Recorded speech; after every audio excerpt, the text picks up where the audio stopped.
All right, we are going to wrap up our series on marriage today. I think we'll come back to this in a year or two, and I think we need to keep coming back to this topic because there's lots of things to talk about. So we're going to go away from the Tim Keller book this morning, and we're going to talk about a pretty important passage about marriage, or the New Testament picture of husbands and wives, and we're going to be looking at Ephesians 5 this morning. And so this is an important text. This is a text that gets people interested. Sometimes it's strongly emotionally invested. There's been lots of not so great teaching around this text over the years. My hope is that in the next 40 minutes to kind of walk through this in a way. There's some things I can talk about where I can say, I don't really have a firm conclusion on this yet. I don't feel like this is one of those. I feel like I've been in this for a long time, and I feel like I think I know what this is saying, and I'm going to try to communicate that as well as I can this morning. So we need to know a couple of terms before we get started here this morning. As we talk about wives and husbands and submission and headship and all those kind of things, that's what we're going to be talking about today. So a couple things terms you need to know. Egalitarian. So when we talk about Christians and husbands and wives, there's sort of two camps. One would be the egalitarian camp, which would say that men and women are equal in every regard. They're made equally in nature, their character, their ability to be used by God is equal in all ways. So there are obvious differences between men and women, but when it comes to marriage, everything is completely equal. When it comes to being used in the church, everything is completely equal. That's what we mean when we say egalitarian, able to use by God in the church and in the home. There's not really a spectrum of egalitarians. It's sort of a pretty clear camp. When we come to the other side, which is called complementarian, there's more of a spectrum. And so complementarianism would see men as women as having different roles and different functions within the home and within the church. And there's a wide spectrum of what it means to be complementarian. So I'll give you the extremes. So there's something that's sometimes called hard complementarianism. So this is where, what do I have here? A woman's only role is to support the man. Women are by nature inferior, physically, mentally, and emotionally. A couple chuckles there. That's good. You can chuckle. You should chuckle. Women don't just have different roles. They are inferior by nature because they are women. Welcome here, Silvio. We were just praying for you guys. So a woman is just a step up from a child. And a teenage boy has more value, wisdom, etc. than a woman. Okay? That's hard complementarianism. We see this in ultra-conservative, sort of fundamentalist type circles. Sometimes these are like Baptist circles, sometimes have a really hard complementarianism with a really low view of women. Sometimes Mennonite circles. So really conservative, and I'm using conservative in a really strong sense here. Maybe fundamentalist is a better way. Ultra-conservative Mennonites. You'll see this here in Manitoba, but you'll see this also in some pockets in Mexico and in South America that would ascribe to, maybe they wouldn't use this term, but a very hard complementarianism view, where the value of women is just simply not as high as the value of men. It becomes a culture that's very ripe for abuse, and lots of abuse that happens in hard complementarianism homes. On the other side of the spectrum of complementarianism is what's often called soft complementarianism, and maybe you don't like the word soft, maybe biblical is a better word, where in this men and women are equal in all ways, but have different roles. Wives are called to submit to husbands in obedience to the divine order God created. So God's created this way. They're equal in nature, but they're different in their roles. Often people who identify as maybe more of a soft complementarianism function more like egalitarians, where women have lots of say in the big decisions of life. There's lots of mutuality. There's not a sense of any kind of inferiority. So those are kind of the two terms you need to know, complementarianism and egalitarians. We have both in our congregation. A good handful, at least I know for sure, of both, and lots of us, maybe we don't actually know where we are. And I don't like the camps. I don't like saying I'm a complementarian or I'm an egalitarian. I'd rather just try to figure out what Scripture says and do that. So we're going to talk about what Paul says about husbands and wives here, okay? I have a lot to say this morning. I don't know if there'll be a lot of time for Q&A, but I want to get through it all because I kind of have to do it all to give the whole picture. But if I'm going too fast or if I'm misunderstanding, please interrupt me because I don't want to miss anybody. So when we come to what Paul talks about men and women, you have to know a term called the household codes. Household codes are an ancient way of talking about households. So they didn't use the word family, they used the word household. And it's these three pairs of husbands and wives, parents and children, and slaves and masters. And this was a common way to talk about these together. Just like we have something called a how-to manual in our world, there's lots of how-to manuals, right? How to build a canoe, how to build a compost machine, how to whatever. If I wrote a how-to manual on how to build a birdhouse, you would all be very familiar with, oh, this is a how-to manual, okay? That idea. And so when they talk about household codes, when Paul came up with this talk about husbands and wives, slaves and masters, and parents and children, he was doing a household code. And that was very common. Everyone knew what Paul was doing. So this is agreed upon by everybody on both sides. And so I want to give you a little example of what household codes look like in the ancient world. So here's Aristotle. This is writing 350 BC. I won't read all of this, but you see his instructions for masters and slaves, husbands and wives, fathers and children. Those are the three. And at the end he says, I mean that of mastership, marriage, and children. So those are the three groups. And Aristotle says this is how we need to run those things. A little bit later, there's Plato. I'll read Plato's. The man has rule of this house by nature, for the deliberative faculty in a woman is inferior. In children it does not yet exist, and it is completely foreign to slaves. Rational household management, which is the controlling of a house, and those things related to a house, is fitting for a man. Belonging to this are fatherhood, the art of marriage, and being a master. So there's those three things. That's what Plato says about how to run your household. And the reason that women shouldn't run is because they're inferior. Plato's words, not mine. I'm just trying to give you the context here. We'll skip ahead a little bit. Here's Didymus. He's writing in the 1st century, around the time of Paul. The married women, as having no other refuge, to confirm themselves entirely to the temper of their husbands, and the husbands to rule their wives, as necessary and inseparable possessions. Accordingly, if a wife was virtuous in all these things, obedient to her husband, she was mistress of the house to the same degree as her husband was master of it. So this one's more about husbands and wives, but you see there's these kind of instructions about how husbands need to rule over their wives. Here's Plutarch. He's born just before as Paul was starting his ministry, so kind of the same area. So it is with women also.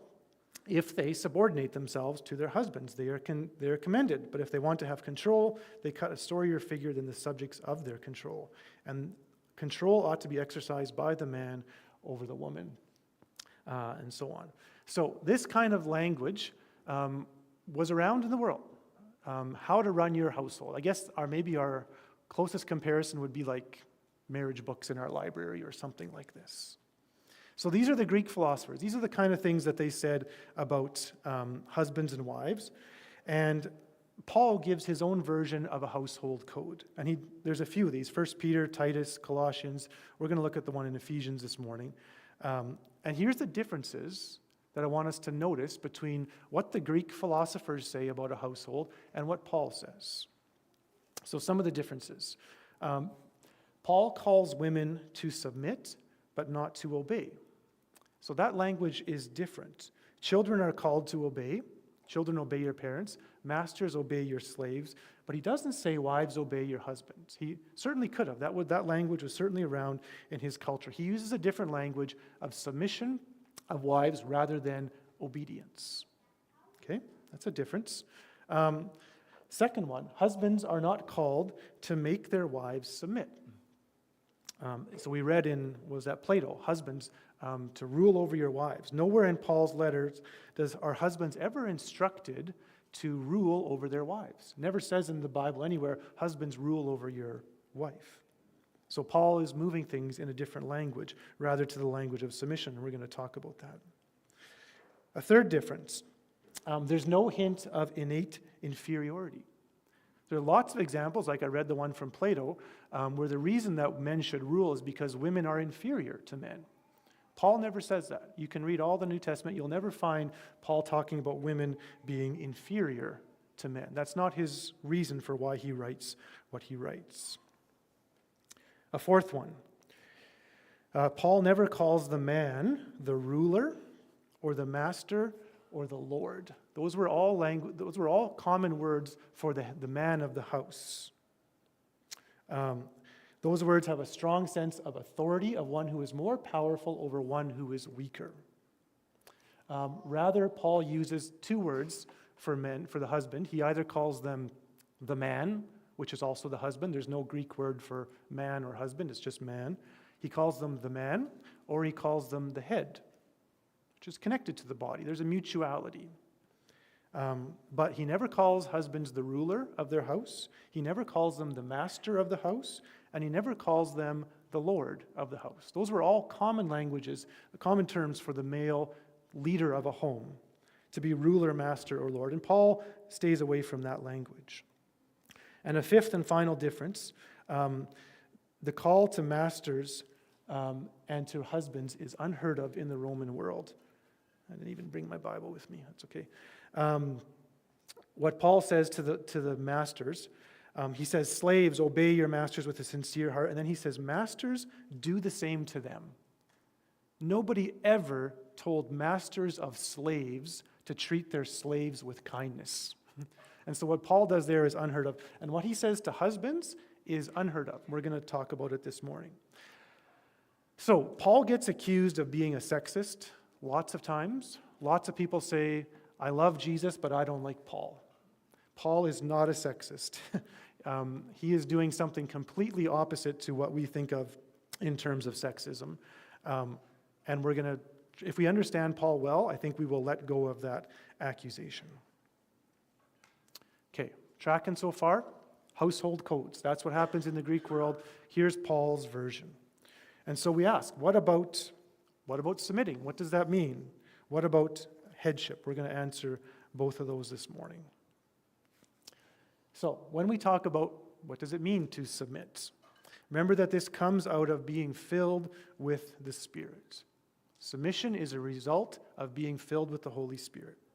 So instead, be filled with the Spirit, speaking to one another with psalms, hymns, and songs from the Spirit, singing and making music from your heart, always giving thanks, and submitting to one another out of reverence for Christ, including, he says, wives to your husbands as you do to the Lord. So these two go hand in hand. We are called in Scripture to submit to authorities. We are called to submit to God, and we're called to submit to one another. When men don't think they are called to submit, it's because they've ignored verse 21, submitting to one another, or they have a secular view of submission, which we're going to talk about, and I'd say probably most of us have a secular rather than a Christian view of submission. Guys, we submit to our wives all the time. When she wants to go to this restaurant and you want to go to this restaurant and you say, let's go there. That's submission. We don't call it that, but that's a form of submission, of saying, I will lay down what I want and I will do what you want. We do this all the time. In a healthy marriage, at least, this happens. I suppose a hard complementarian might never do that. I'm the man, and whatever I say goes, and wherever I want to go, that's where we're going to go. There might be some marriages like that. I hope there aren't any like that here. We do submit to one another all the time. So what does submission mean? What does headship mean? These are the really important words in this passage. What does it mean when he says, wives, submit to your husbands? And what does it mean that the husband is the head of the wife? Those are important questions. We prayed this morning for couples getting married. If you're starting out on marriage or if you've been there for 50 years, we need to understand this. This is important. The hard complementarians say only women submit. The man is the leader, and leaders don't submit to anyone. These people have completely misunderstood submission, and they've completely misunderstood what it means to be the head. Soft complementarians say men are the leaders of the household, and wives should defer to their husbands who have authority. They take headship as meaning authority. Egalitarians, they might emphasize mutual submission, or they would most likely say this was contextual. This was just for that church in that time, in that culture, but Paul didn't mean it for all times. It was just for them then, it's not for us now. They would see head as meaning the source, and we'll get into this, rather than authority. So, what does this mean? A Christian understanding of submission is key to understanding this whole passage. If we don't get this part, we're going to miss everything. I think egalitarians and complementarians both miss something here when they don't understand a Christian definition of submission. So, the secular view of submission is the one that we are most familiar with, and it is the idea that you are weaker and you lost, so you have to submit. It's like two male lions. They're fighting over this pride, and one wins, and he gets the whole pride, and the other one submits. He loses, and he walks away. Nowhere in our culture is submission ever a positive thing. It's only a negative thing to submit to somebody else. In Roman culture, it was exactly the same, but I would say even worse. It was not a virtue, not a good thing to be submissive. That was the worst thing that you could be. It's like calling somebody weak. Like, weak is never good. Submission is never good. At least the secular vision or in definition of it. To submit is to lose, to admit defeat, to say, you win, you're stronger, I submit. And this is what we bring, this is the definition that we bring with us to this text when we're trying to figure out what does this mean. And so Christian women might say, being a Christian is great. You get to go to heaven when you die and have all these wonderful things. And yeah, you do have to submit to your husband. That is the one drawback. But all the rest of it is really good. Right? It's a negative part of being a Christian. It's not good. No one likes to submit. It's a bad thing, but at least the rest is good. And men might say, being a Christian man is great. And the one good thing about it is we don't have to do this submission thing, because that's a really bad thing. And at least we don't have to do that. We've misunderstood submission because we're taking a secular view of submission, which is that it's a bad thing. It means you've lost. It means you're weaker. It means that if you were strong enough, you wouldn't have to submit. An egalitarian author I was reading this week, who I really like and respect, and I was really disappointed, he compared submission to chemotherapy. In that chemotherapy, for those of you who've ever been through it or know somebody who has, is an awful thing, right? We use it because it does what it's supposed to do lots of times, but the process of chemotherapy is horrible, right? You get sick, you lose your hair, on and on and on. And for now, it's all we got. And someday, scientists will come up with something better than chemotherapy, and we'll treat cancer without chemotherapy. And we'll look back on those days and say, aren't you glad we don't have to do chemotherapy anymore? He compared chemotherapy to submission. That, yeah, it's not a good thing, but we're stuck with this until someday when we get something better. We can come into the fullness, and we won't have to do this anymore. And I was really disappointed because I thought, man, this guy's a New Testament scholar, and he doesn't know what submission is. He sees it as a bad thing like chemotherapy. Lots of us come to this text with a really unhealthy view of what submission is, the secular view of submission. The Christian view of submission is entirely different, and I want to talk about that. First, we got to look at some Greek. There's two words that are translated submit in Greek. The first is hupeiko, which is to submit, to give way like two combatants.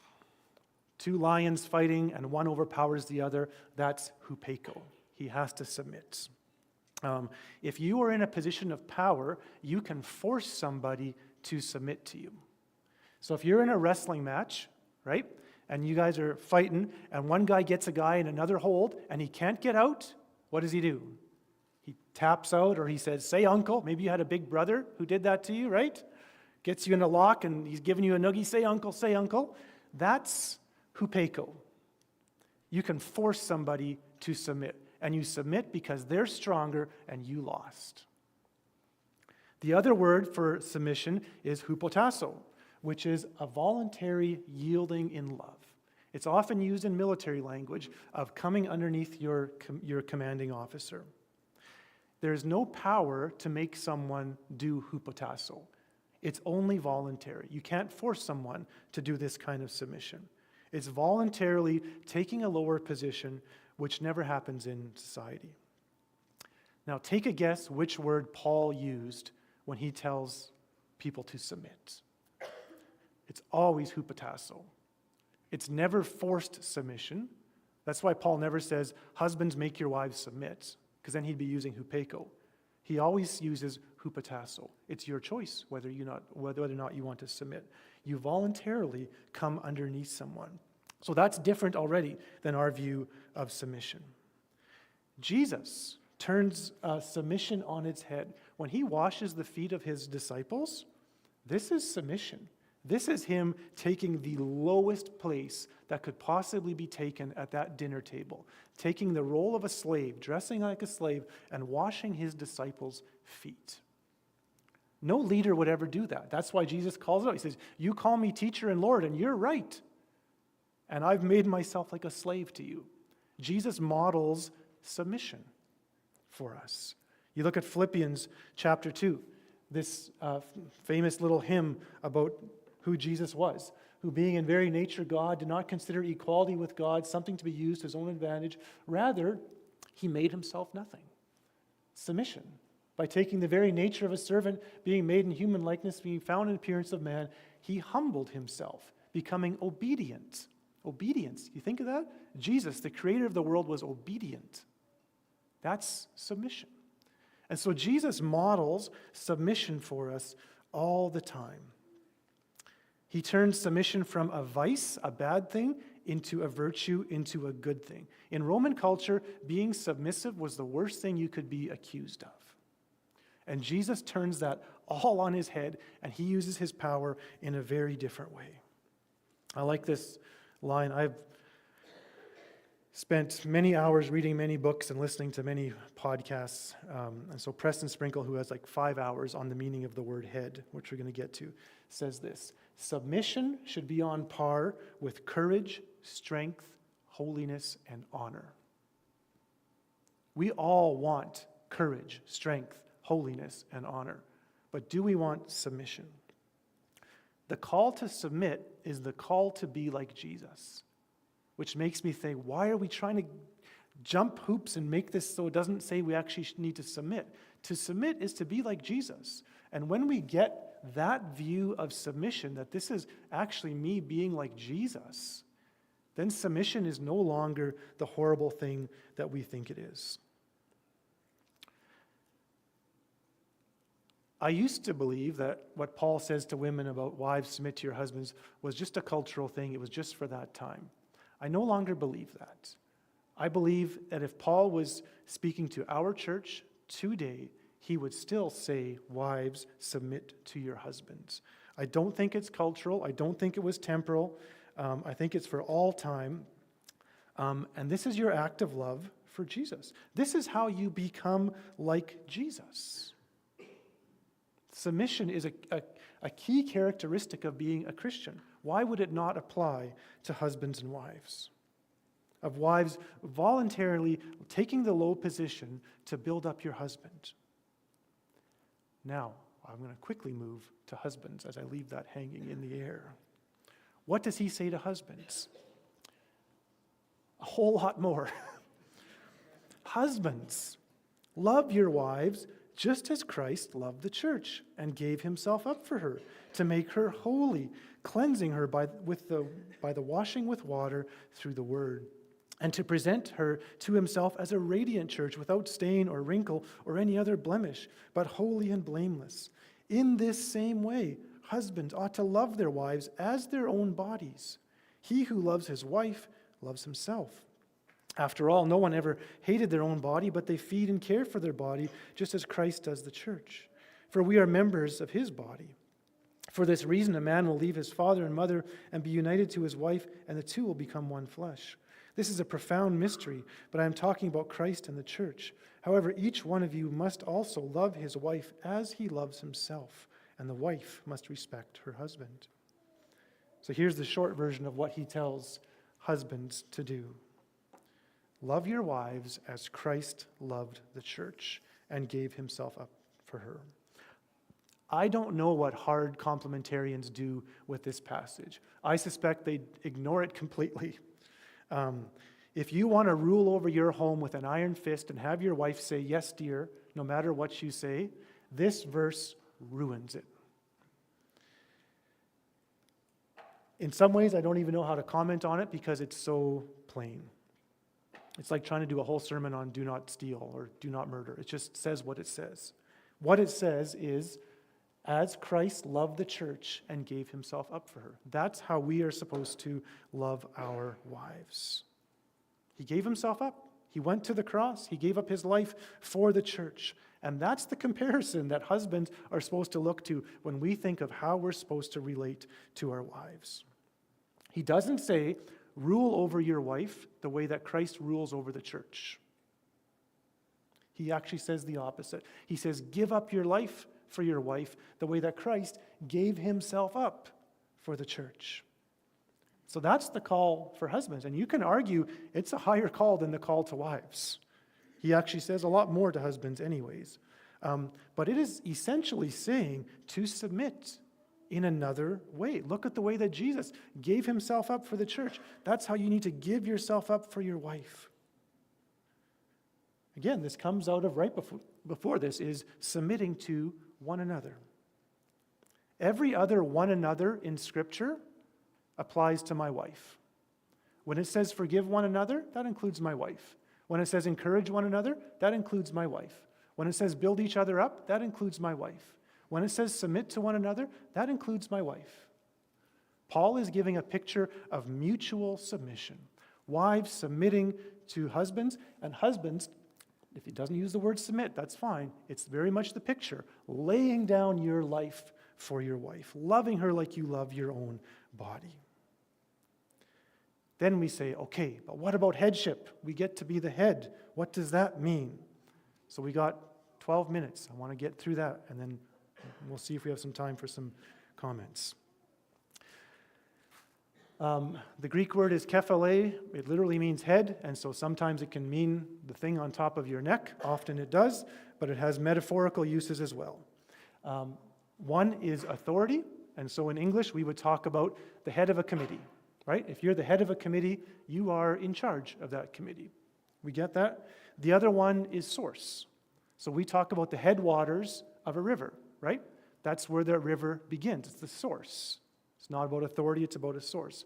Those meanings are both there, and I can tell you there is thousands of pages written of complementarians who say kephale always means authority, and egalitarians who say kephale always means source. It has nothing to do with authority. And they both love Jesus. They both are writing endless books and trying so hard to prove their point, and they'll neither be convinced on either side.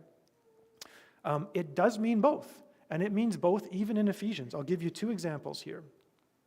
Ephesians chapter 1. That power, you tell me if this sounds like authority or source.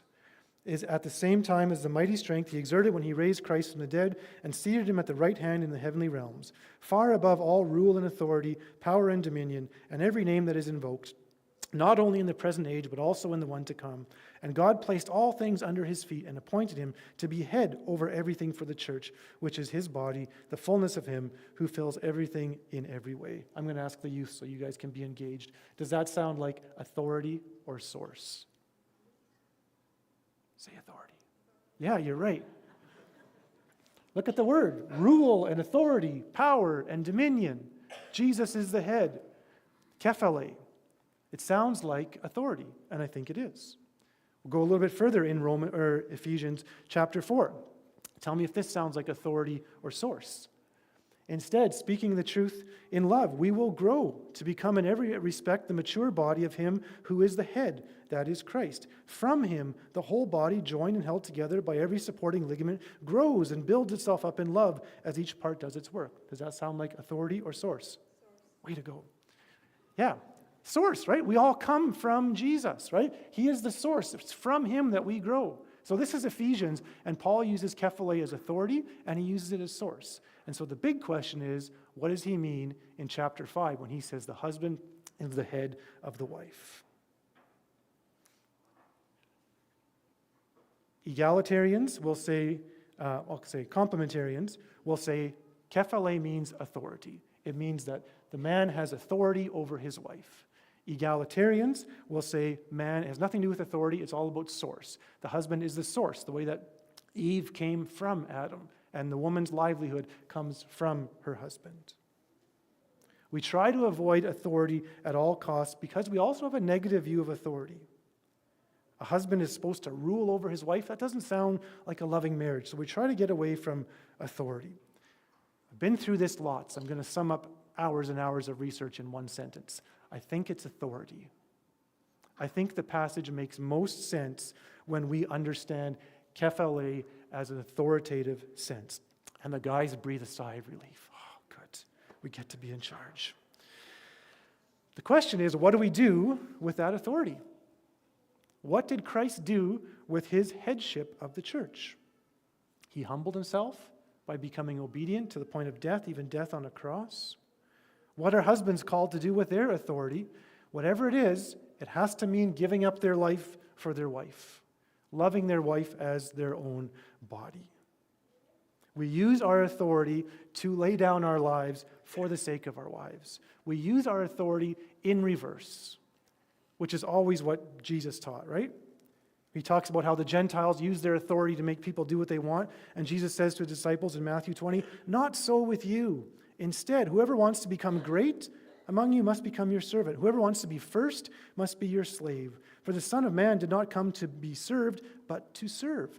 Right? Jesus didn't come and say, "I've got all the authority. You guys need to serve me." He got down and he served them to give his life as a ransom for many. So what does it mean to be the head? Paul actually doesn't say. He doesn't actually say very much at all about what it means for the husband to be the head. One thing, whatever your definition of headship is, it has to include at least what Paul does say. And he does say it means that you lay down your life as Christ gave up his life for the church. That has to be part of it. He doesn't say it gives you the right to make the final decision on anything that happens in your house. He doesn't say headship means you have to manage the money in your house. It doesn't mean you don't do the dishes. It doesn't mean you have to lead family devotions. It doesn't say you need to be the disciplinarian. All those things, we can figure out what it means to be the head. But if it doesn't look like Jesus, who gave himself up for the church the way we give ourselves up for our wives and our children, then we've missed the point of what it means to be the head. We can have lots of conversation about what it means for husbands to be the head. It might mean to be a protector, to be a provider, to set an example, to teach. Those are all good things. And wives can do most of those things just as well, I think, too. So we got to figure what this means. But when we understand submission as something that makes us like Jesus, we will want to do it. We will not have this aversion to submission that, boy, that's a really bad thing. I don't want to submit myself to you. When you have a husband and a wife who both see submission as a virtue, not a vice. It will be the healthiest, most beautiful marriage you've ever seen. Because they will be, we did the little hand game where you always try to go on top. They will be racing to the bottom. She will be submitting herself to her husband, and he will say, no, I'm going to give up my life for you. And she will say, no, I'm going to do this for you. That's the picture that Jesus gives us of marriage. That's what Paul's talking about. I think egalitarians and complementarians have missed it because we haven't understood submission as a good Christ-like thing that all Christians should be aspiring to. And we can figure out what headship means, but it has to include loving our wives the way Christ loved the church. I got done with 7 minutes to go. I'm proud of myself. That's a lot to take in.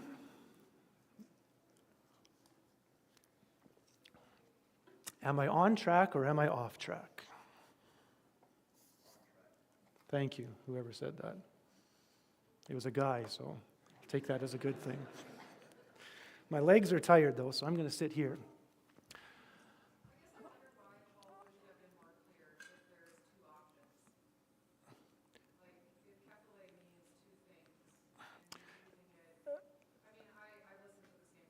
Yeah.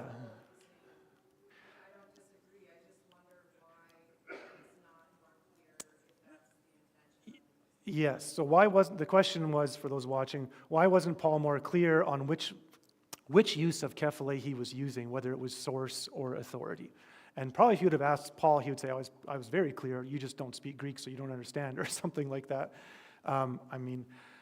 I think there's an overlap, and I've heard this as well, between source and authority, that even when it does mean source, there still is a sense of authority. And so maybe in Paul's mind, there's always authority wrapped up in kephale. I think that would be more what I would see in him. But yeah, you kind of wonder, couldn't you just spelled it out a little more clearly? But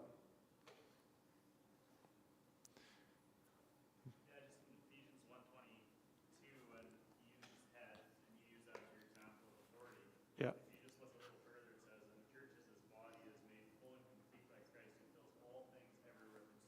Yeah. Yeah. I think so. And when in one, so the question was just in Ephesians 1 how we see authority, but we also see source in there as well. I think for Paul, that interplay, like we divine it as two really different meanings. Source is over here and authority is over here, and they have nothing to do with each other. I think in Paul's mind, kephale is both of those things or all of those things at once. Yeah.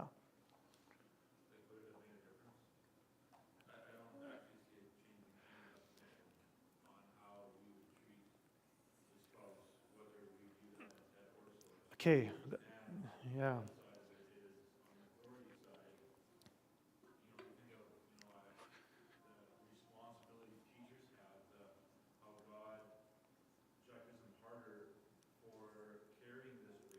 Yeah.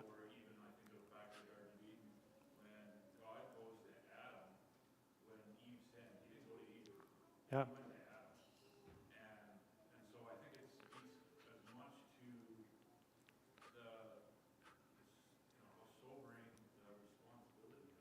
Yep. I'll just repeat the question. Would it make a difference whether it's source or authority? Because what Paul says to the husbands doesn't matter whether it's a source or authority. He says, lay down your life, right? And just talking about the authority that men, when we see kephale as authority, yeah, there's a weightiness to that. There's a responsibility to that. And I think egalitarians and really biblical complementarians live their life the same way. There's not much difference. You couldn't really tell from looking at a couple whether they're egalitarian or complementarian if they're really doing this well. I hope that there would be submission. The piece that egalitarians don't get is that they don't submit. They think that submission is a bad thing and we don't have to do that anymore. And I think they've missed that. But they love each other really well. And I think good complementarians who take Paul seriously love each other really well. Wives really love and submit, and husbands really love and submit. And yeah, it doesn't really matter what that meaning is, whether it's source or authority, in terms of what Paul calls us to do. It's a high calling, right? This is not easy stuff. To submit to someone is to trust yourself to them. It's to give yourself over to them, and that's a journey for some of us, for sure.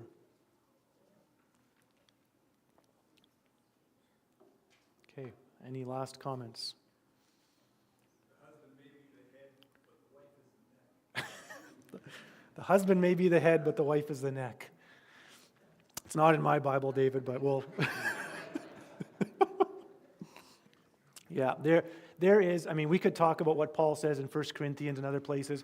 There is an incredible mutuality in Paul. Just one last example. He talks about sexual relations in 1 Corinthians chapter 7. And he says, the wife does not have authority over her body, but the husband has authority over the wife's body.